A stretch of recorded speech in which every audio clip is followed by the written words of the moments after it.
ಸಮುದ್ರದ ನೀರು ಅಲೆ ಅಲೆಯಾಗಿ ದಡಕ್ಕೆ ಅಪ್ಪಳಿಸುತ್ತೆ. ನಿರ್ಜೀವ ವಸ್ತುವನ್ನು ಈ ಅಲೆ ತಾನೇ ತಾನಾಗಿ ದಡಕ್ಕೆ ತಂದು ತಲುಪಿಸಿಬಿಡುತ್ತೆ. ಅಲೆ ಹೋದ ದಿಕ್ಕಿನಲ್ಲಿಯೇ ಸಾಗಲಿಕ್ಕೆ ತುಂಬ ಪ್ರಯಾಸ ಪಡಬೇಕಿಲ್ಲ. ಆದರೆ ವಿರುದ್ಧ ದಿಕ್ಕಿನಲ್ಲಿ ಪಯಣಿಸಬೇಕೆಂದರೆ ಈಜಬೇಕು, ಅಡೆತಡೆಗಳನ್ನು ಎದುರಿಸಬೇಕು, ಉಸಿರು ಕಟ್ಟಬೇಕು, ಮೈ ಚಳಿ ಬಿಡಬೇಕು, ಗುರಿಯಡೆಗೆ ಲಕ್ಷ್ಯವಿರಬೇಕು, ನಿಲ್ಲದೆ ಸಾಗಬೇಕು. ಅದೋ ಹಾಗೆ ಈಜಿ ಬಂಡೆ ಹಿಡಿದವ ನಾಯಕನಾಗುತ್ತಾನೆ. ಅವನು ನರರನ್ನು ಆಳುವ ಸಾಮರ್ಥ್ಯ ಪಡೆಯುತ್ತಾನೆ. 1947 ಆಗಸ್ಟ್ 14 ಮಧ್ಯರಾತ್ರಿ ಬ್ರಿಟಿಷರು ಭಾರತವನ್ನು ನಮ್ಮ ಕೈಲಿಟ್ಟು ಹೋದರು. ಕಿತ್ತೂರು ಚೆನ್ನಮ್ಮ, ನಾನಾ ಸಾಹೇಬ, ತಾತ್ಯ, ಝಾನ್ಸಿ ರಾಣಿಯರಿಂದ ಹಿಡಿದು ಭಗತ್ ಸಿಂಗ್, ಚಂದ್ರಶೇಖರ್ ಆಜಾದ್, ನೇತಾಜಿ, ರಾಮ್ ಪ್ರಸಾದ್ ಬಿಸ್ಮಿಲ್ರವರೆಗಿನ ಲಕ್ಷಾಂತರ ಜನರ ಬಲಿದಾನದ ಪ್ರಭಾವ ಅದು. ಸ್ವಾತಂತ್ರ್ಯ ಬಂದೊಡನೆ ಅದರ ಕೀರ್ತಿಯನ್ನೆಲ್ಲ ಅಹಿಂಸಾವಾದಿಗಳ ಕಾಂಗ್ರೆಸ್ಸು ತನ್ನ ತೆಕ್ಕೆಗೆ ಹಾಕಿಕೊಂಡು ಬಿಟ್ಟಿತು. ಮುಂದಿನ ದಿನಗಳಲ್ಲಿ ಪಠ್ಯಪುಸ್ತಕಗಳಲ್ಲಿ ತನ್ನದೇ ವೈಭವೀಕರಣ ಮಾಡಿಕೊಳ್ಳಲಾರಂಭಿಸಿತು.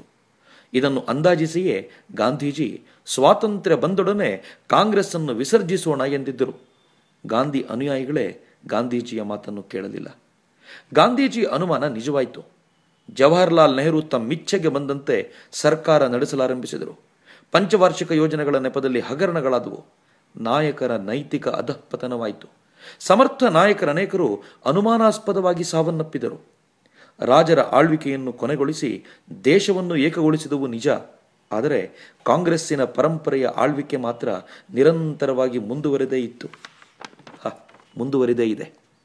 ಅಪ್ಪ, ಮಗಳು, ಮೊಮ್ಮಗ, ಮರಿಮಕ್ಕಳು ಈ ಆಳ್ವಿಕೆಗೆ ಮಧ್ಯ ಮಧ್ಯ ತಡೆಗೋಡೆಗಳು ನಿರ್ಮಾಣವಾದರೂ ಸಮರ್ಥವಾದ ಹೊಡೆತ ಕೊಟ್ಟಿದ್ದು ಮಾತ್ರ ಅಟಲ್ ಬಿಹಾರಿ ವಾಜಪೇಯಿಯವರೇ. ಅಟಲ್ಜಿಯ ಕನಸು ಒಂದೊಂದಾಗಿ ನನಸಾಗುತ್ತಿದ್ದಂತೆ ಭಾರತದ ಶಕ್ತಿ ವೃದ್ಧಿಯಾಗುತ್ತಲೇ ಸಾಗಿತು. ಪೋಖ್ರಾನ್ನ ಬಾಂಬ್ ಸ್ಫೋಟ, ದೇಶದ 4 ಭಾಗವನ್ನು ಬೆಸೆದ ಚತುಷ್ಪಥ ರಸ್ತೆಗಳು, ಹಳ್ಳಿಗಳವರೆಗೂ ಹರಡಿದ ಗ್ರಾಮ್ ಸಡಕ್, ಮನೆ ಮನೆಗೂ ಸಂಪರ್ಕ ಬೆಸೆದ ದೂರವಾಣಿ ತಾರುಗಳು, ಗಟ್ಟಿಗೊಂಡ ಆರ್ಥಿಕತೆ, ಬಲವಾದ ಗಡಿ ಇವುಗಳಿಂದಾಗಿ ಪ್ರತಿಯೊಬ್ಬ ಭಾರತೀಯನ ಆತ್ಮವಿಶ್ವಾಸ ವೃದ್ಧಿಯಾಯಿತು.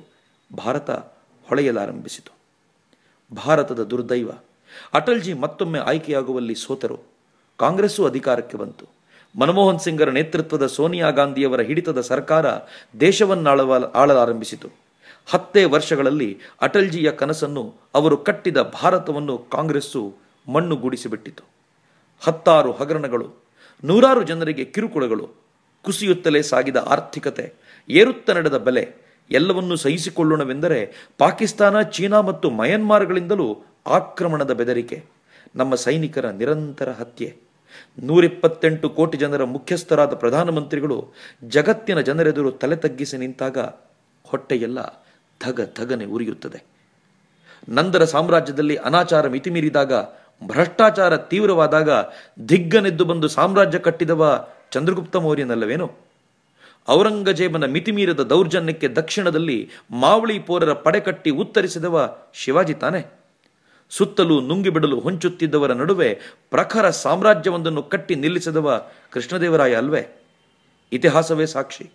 ತಾಯಿ ಭಾರತಿಗೆ ಸಂಕಟ ಬಂದಾಗಲೆಲ್ಲ ಆಕೆಯನ್ನು ನೋವಿನಿಂದ ಪಾರು ಮಾಡಿ ಮತ್ತೆ ಸಿಂಹಾಸನ ಏರಿಸಿ ಕೂರಿಸಬಲ್ಲ ಸಮರ್ಥ ವ್ಯಕ್ತಿ ಬಂದೇ ಬರುತ್ತಾನೆ. ಅದೋ ಈಗಲೂ ಬರುತ್ತಿದ್ದಾನೆ. ದೇಖೋ ದೇಖೋ ಕೌನ್ ಆಯಾ, ಭಾರತ್ ಕಾ ಶೇರ್ ಆಯಾ. ಅತ್ಯಂತ ಬಡ ಕುಟುಂಬವೊಂದರಲ್ಲಿ ಹುಟ್ಟಿದವ ನರೇಂದ್ರ ದಾಮೋದರಸ್ ಮೋದಿ.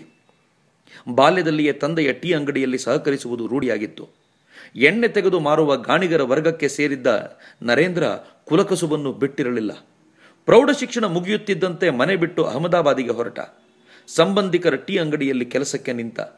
ಪಾಕಿಸ್ತಾನದೊಂದಿಗೆ ಭಾರತದ ಯುದ್ಧ ನಡೆಯುವ ಹೊತ್ತಲ್ಲಿ ರೈಲು ನಿಲ್ದಾಣದಲ್ಲಿ ನಿಂತ ಸೈನಿಕರಿಗೆ ಉಚಿತ ಟೀ ನೀಡುವ ಸೇವೆ ಮಾಡುತ್ತಿದ್ದ ದೇಶಭಕ್ತ ನರೇಂದ್ರ 8ನೇ ವಯಸ್ಸಿಗೆ ರಾಷ್ಟ್ರೀಯ ಸ್ವಯಂ ಸೇವಕ ಸಂಘದ ಸಂಪರ್ಕಕ್ಕೆ ಬಂದ. ಶಾಖೆಗೆ ಹೋಗಲಾರಂಭಿಸಿದ. ಬರುಬರುತ್ತಾ ಸಂಘದ ವಿಚಾರಧಾರೆಗಳಿಗೆ ಮನಸೋತು ತನ್ನ ಜೀವನವನ್ನೇ ರಾಷ್ಟ್ರ ಕಾರ್ಯಕ್ಕೆ ಅರ್ಪಿಸಿದ. ಇಂದಿರಾ ಗಾಂಧಿ ಎಮರ್ಜೆನ್ಸಿ ಹೇರಿ ಇಡೀ ರಾಷ್ಟ್ರವನ್ನು ಸಂಕಟಕ್ಕೆ ದುಡಿದ್ದ ಕಾಲ ಅದು. ಸ್ವಾತಂತ್ರ್ಯ ತಂದುಕೊಟ್ಟವೆಂದು ಅಹಂಕಾರದಿಂದ ಮೆರೆಯುವ ಕಾಂಗ್ರೆಸ್ಸು ಸ್ವತಂತ್ರ ಭಾರತದಲ್ಲಿಯೇ ಜನರ ಸ್ವಾತಂತ್ರ್ಯವನ್ನು ಕಸಿದಿತ್ತು. ಸರ್ಕಾರದ ವಿರುದ್ಧ ದನಿ ಎತ್ತಿದವರೆಲ್ಲ ಜೈಲು ಸೇರಿದರು. ಹೊರಗುಳಿದ ಕೆಲವರಲ್ಲಿ ನರೇಂದ್ರ ಮೋದಿ ಒಬ್ಬರು.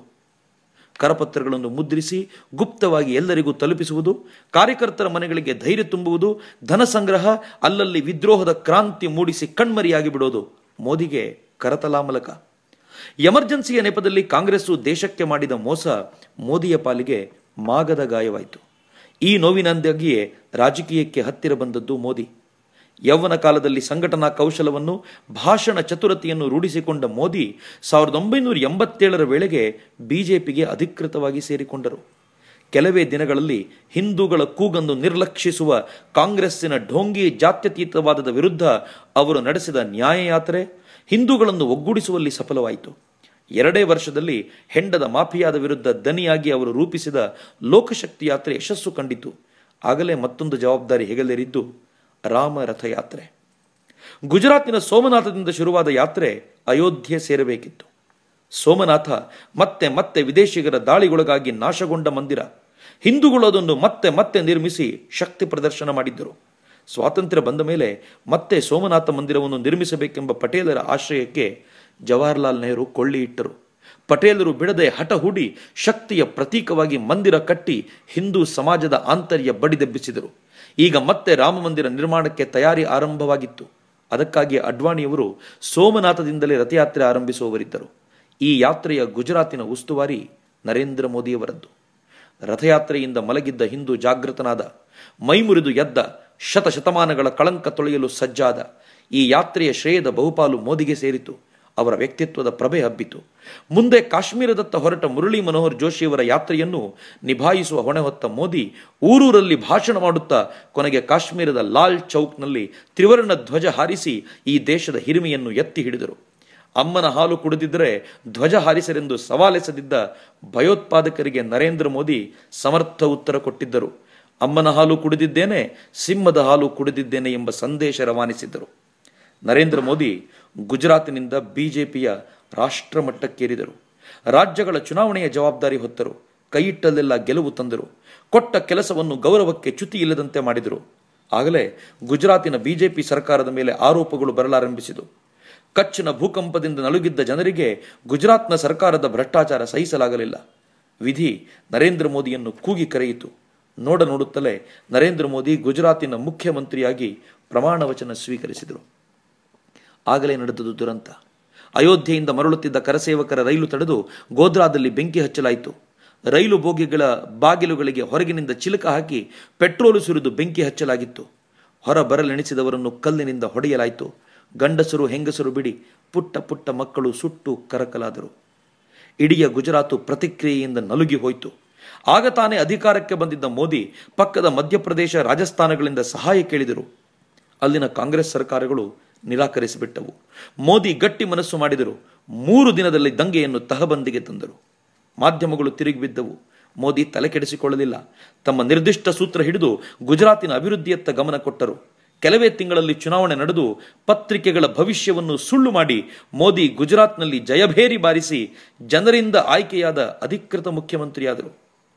ಹಿಂದೂ ಹೃದಯ ಸಾಮ್ರಾಟ ಮೋದಿ ಈಗ ಅಭಿವೃದ್ಧಿಯ ಹರಿಕಾರನೂ ಆದ. ಗುಜರಾತಿನ ಹಿತ ತನ್ನ ಹಿತವೆಂದ. ತನ್ನ ಬಾಲ್ಯದಿಂದಲೂ ಅನುಭವಿಸಿದ ವಿದ್ಯುತ್ ಕೊರತೆಯನ್ನು ಇನ್ನಾದರೂ ನೀಗಿಸಬೇಕೆಂದು ಪಣತೊಟ್ಟ.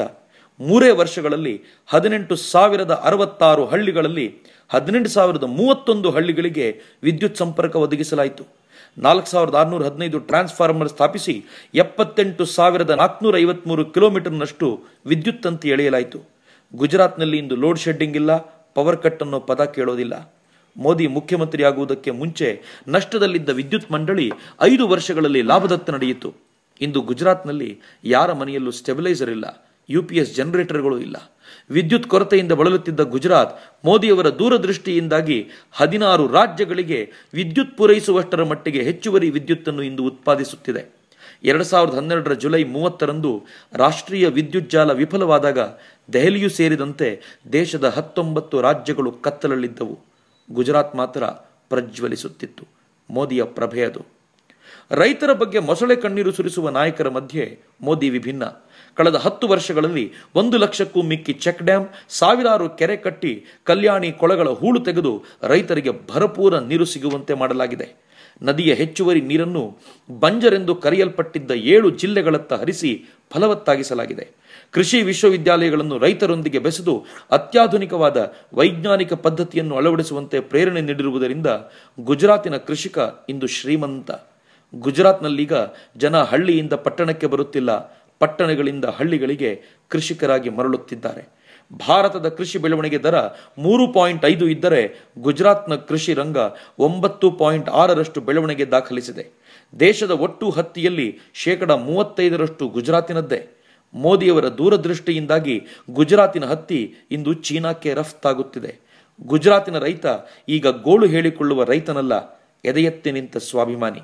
ಮೋದಿಯೊಳಗಿನ ಸ್ವಾಭಿಮಾನ ಅಲ್ಲಿನ ರೈತರಲ್ಲೂ ಈಗ ಹೊಮ್ಮಿದೆ. ಮೋದಿ ಒಮ್ಮೆಗೆ 100 ದಿಕ್ಕಿನಲ್ಲಿ ಆಲೋಚಿಸಬಲ್ಲರು. ಕೃಷಿಗೆ ನೀರು ಕೊಡುವುದರೊಂದಿಗೆ ಕುಡಿಯಲು ನೀರು ತಲುಪಿಸುವ ಜವಾಬ್ದಾರಿಯನ್ನು ಹೊತ್ತರು. ಅಧಿಕಾರಕ್ಕೆ ಬರುವ ಮುನ್ನ 4,000 ಹಳ್ಳಿಗಳಿಗೆ ಟ್ಯಾಂಕರ್ ಮೂಲಕ ನೀರು ಪೂರೈಸಲಾಗುತ್ತಿತ್ತು. ಮೋದಿ ಅದನ್ನು 212ಕ್ಕೆ ಇಳಿಸಿದರು. ಬೋರ್ವೆಲ್ಗಳ ಸಂಖ್ಯೆ 1589ರಿಂದ 63ಕ್ಕೆ ಇಳಿದಿತ್ತು. ಜಲಕ್ಷಾಮವನ್ನು ಹೊಡೆದೋಡಿಸಿದ ಭಗೀರಥ ಅಂತ ಮೋದಿಯನ್ನು ಗುಜರಾತಿನ ಜನ ಸುಮ್ಮನೆ ಕರೆಯೋದಿಲ್ಲ. ಗುಜರಾತಿನ ಪ್ರತಿಯೊಬ್ಬ ವ್ಯಕ್ತಿಯ ಆರೋಗ್ಯದ ಮಾಹಿತಿ ಮುಖ್ಯಮಂತ್ರಿಯ ಬೆರಳ ತುದಿಯಲ್ಲಿದೆ. ಈ ಮಮತಾ ಯೋಜನೆ, ಚಿರಂಜೀವಿ ಯೋಜನೆಗಳೆಲ್ಲ ದೂರದೃಷ್ಟಿಯ ಫಲವಾಗಿ ಜಾರಿಗೆ ಬಂದಿರುವಂಥವೇ. ಗುಜರಾತ್ನಲ್ಲಿ ಸುಸೂತ್ರ ಹೆರಿಗೆಗಳ ಪ್ರಮಾಣ 91%. ಅಷ್ಟೇ ಅಲ್ಲ, ಮೋದಿಯ ಕಲ್ಪನೆಯ ಚಿರಂಜೀವಿ ಯೋಜನೆ ಏಷ್ಯನ್ ಇನ್ನೋವೇಷನ್ ಪ್ರಶಸ್ತಿಯನ್ನು ಗಿಟ್ಟಿಸಿಕೊಂಡಿದೆ. ಶಿಕ್ಷಣ ಕ್ಷೇತ್ರದಲ್ಲೂ ಅಷ್ಟೇ. ವರ್ಷದಲ್ಲಿ 6 ದಿನ ಸ್ವತಃ ಮೋದಿಯವರೇ ಮನೆಗಳಿಗೆ ಹೋಗಿ ಹೆಣ್ಣು ಮಕ್ಕಳನ್ನು ಶಾಲೆಗೆ ಕಳಿಸಿರೆಂದು ಸಂದೇಶ ನೀಡುತ್ತಾರೆ. ಪರಿಣಾಮ 75%ರಷ್ಟಿದ್ದ ಹೆಣ್ಣು ಮಕ್ಕಳ ದಾಖಲಾತಿ ಇಂದು 98%ಕ್ಕೆ ಜಿಗಿದಿದೆ. ಶಾಲೆ ಬಿಡುವವರ ಪ್ರಮಾಣ 20%ರಿಂದ 2%ಕ್ಕೆ ಇಳಿದಿದೆ. ಇವೆಲ್ಲ ಮೋದಿ ಮ್ಯಾಜಿಕ್ಕೇ. ಮೋದಿಯವರು ಅಧಿಕಾರಕ್ಕೆ ಬರುವ ಮುನ್ನ 11ರಷ್ಟಿದ್ದ ವಿಶ್ವವಿದ್ಯಾಲಯಗಳ ಸಂಖ್ಯೆ ಇಂದು 41ಕ್ಕೇರಿದೆ. ಭಯೋತ್ಪಾದನೆಯನ್ನು ಎದುರಿಸಬಲ್ಲ ರಕ್ಷಾ ಶಕ್ತಿ ವಿಶ್ವವಿದ್ಯಾಲಯ, ಪೊಲೀಸ್ ಇಲಾಖೆಗೆ ಶಕ್ತಿ ತುಂಬಬಲ್ಲ ಫೊರೆನ್ಸಿಕ್ ಸೈನ್ಸ್ ಯೂನಿವರ್ಸಿಟಿ, ಹಾಗೆ ಶಿಶು ಅಧ್ಯಯನಕ್ಕಾಗಿ ಒಂದು ಯೂನಿವರ್ಸಿಟಿ, ತೈಲ ಸಂಸ್ಕರಣೆಯಲ್ಲಿ ಕೆಲಸ ಮಾಡಲು ಶಕ್ತಿ ತುಂಬುವ ಪೆಟ್ರೋಲಿಯಂ ಯೂನಿವರ್ಸಿಟಿಗಳು ಉಲ್ಲೇಖಿಸಬಹುದಾದಂಥವು. ದೇಶದ ನಾಯಕರಾರಿಗೂ ಇಂತಹ ಯೋಚನೆ ಕೂಡ ಬಂದಿಲ್ಲ. ಬರಲಿರುವ ದಿನಗಳಲ್ಲಿ ನಮ್ಮ ಪೊಲೀಸರು ಕೂಡ ತರಬೇತಿ ಪಡೆಯಲು ಗುಜರಾತಿಗೆ ಹೋಗಿ ಬರಬೇಕಾದ ಸ್ಥಿತಿ ಬಂದರೆ ಅಚ್ಚರಿಪಡಬೇಡಿ. ಮೋದಿಯ ಅಭಿವೃದ್ಧಿ ಮಾದರಿ ಕಣ್ಣು ಕುಕ್ಕುವಂತಾಯಿತು. ಗುಜರಾತಿನ ಜನರಿಗೆ ಈಗ ನೆಮ್ಮದಿ. ಸಮರ್ಥ ನಾಯಕನ ಕೈಗೆ ರಾಜ್ಯ ಕೊಟ್ಟ ಮೇಲೆ ಅವರು ಚಿಂತಿಸುವುದಾದರೂ ಯಾಕೆ? ಹೀಗಾಗಿ 2ನೇ ಬಾರಿ ಚುನಾವಣೆಗಳು ಬಂದಾಗ ಮೋದಿ ಮತ್ತೆ ಜೈಭೇರಿ ಬಾರಿಸಿದರು. 3ನೇ ಬಾರಿ ಚುನಾವಣೆಯಲ್ಲಿಯೂ ಕಾಂಗ್ರೆಸ್ಸಿನ ಅಬ್ಬರದ ಪ್ರಚಾರದ ನಡುವೆಯೂ ಮೋದಿ ಗುಜರಾತಿನ ಮುಖ್ಯಮಂತ್ರಿಯಾಗಿ ಜನಮೆಚ್ಚುಗೆ ಪಡೆದರು. ಹೌದು, ಈಗ ಸಿಂಹ ಗುಜರಾತಿನಿಂದ ದೆಹಲಿಯತ್ತ ಹೆಜ್ಜೆ ಇಟ್ಟಿದೆ. ನರೇಂದ್ರ ಮೋದಿ ದೇಶದ ಪ್ರಧಾನಿಯಾಗಬೇಕೆಂದು ದೇಶದ ತರುಣರು ಬಯಸುತ್ತಿದ್ದಾರೆ. ಕಾಂಗ್ರೆಸ್ಸಿನ ದುರಾಡಳಿತದಿಂದ ಇದ್ದ ಶಕ್ತಿಯನ್ನೆಲ್ಲ ಕಳಕೊಂಡು ನೊಂದಿರುವ ರೈತ ಮೋದಿಗಾಗಿ ಕಾಯುತ್ತಿದ್ದಾನೆ. ಆಟೋ ಚಾಲಕನಿಂದ ಹಿಡಿದು ಮನೆಯ ಗೃಹಿಣಿಯವರೆಗೆ ಎಲ್ಲರಿಗೂ ಮೋದಿ ಬೇಕಾಗಿದೆ. ಭಾರತ ಅಭಿವೃದ್ಧಿ ಪಥದಲ್ಲಿ ಸಾಗಬೇಕೆಂದರೆ ಒಂದೇ ಆಶಾಕಿರಣ, ನರೇಂದ್ರ ಮೋದಿ. ಬೇಡುವುದನ್ನು ಬಿಟ್ಟು ಕೊಡುವತ್ತ ಭಾರತ ತೆರಳಲು ಇರುವ ಏಕೈಕ ಮಾರ್ಗ ನರೇಂದ್ರ ಮೋದಿ. ನಮ್ಮನ್ನು ಹೆದರಿಸಿ ಕಾಲ ತಳ್ಳುವ ನೆರೆ ರಾಷ್ಟ್ರಗಳಲ್ಲಿ ಭಯದ ಬೀಜ ಬಿತ್ತಿ ಗಂಡುಗಲಿ ಭಾರತ ನಿರ್ಮಿಸಲು ಇರುವ ಏಕೈಕ ಪುರುಷ ಸಿಂಹ ನರೇಂದ್ರ ಮೋದಿ. ಅದೋ ಮತ್ತೊಂದು ಚುನಾವಣೆ ಬಂತು. ಈ ಬಾರಿ ನರೇಂದ್ರ ಮೋದಿಯನ್ನು ಆರಿಸಿ ತರೋಣ. ಬಿಜೆಪಿಗೆ ಮತ ನೀಡೋಣ. ನರೇಂದ್ರ ಮೋದಿಯವರನ್ನು ಪ್ರಧಾನಿ ಮಾಡೋಣ.